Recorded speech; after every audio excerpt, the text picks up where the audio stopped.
ভারতবর্ষের সব থেকে ধনী ক্রিকেটার কে? বিরাট, রোহিত নাকি ধোনি? ভারতবর্ষের টপ 10 ধনী ক্রিকেটারদের লিস্টটা দেখলে চমকে যাবেন আপনিও।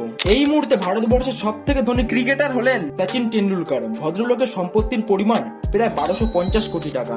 এই তালিকায় দ্বিতীয় নম্বরে রয়েছেন বিরাট কোহলি। বিরাট কোহলির সম্পত্তির পরিমাণ প্রায় 1050 কোটি টাকা। তালিকার তৃতীয় নম্বরে রয়েছেন মহেন্দ্র সিং ধোনি। এমএসডির কাছে এই মুহূর্তে প্রায় 1000 কোটি টাকার সম্পত্তি রয়েছে।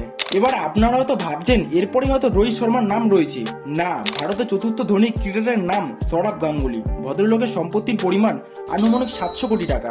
এরপর পঞ্চম স্থানে রয়েছে বীরেন্দ্র সেহবাগ, ষষ্ঠ স্থানে রয়েছে যুবরাজ সিং, সপ্তমে গৌতম গম্ভীর, অষ্টমে সুরেশ রায়না। তারপর নবম স্থানে রয়েছেন আমাদের ক্যাপ্টেন হিটম্যান রোহিত শর্মা। শর্মাজির মোট সম্পত্তির পরিমাণ প্রায় 214 কোটি টাকা। আর 10 নম্বরে রয়েছেন রাহুল দ্রাবিড়। তবে আইপিএল যা শুরু হয়েছে তাতে খুব শীঘ্রই হয়তো ঋষভ পান্ত, শ্রেয়াস আইয়ার কিংবা হার্দিক পান্ডিয়ারা এই টপ 10 ধনী ক্রিকেটারদের তালিকায় ঢুকে পড়বেন।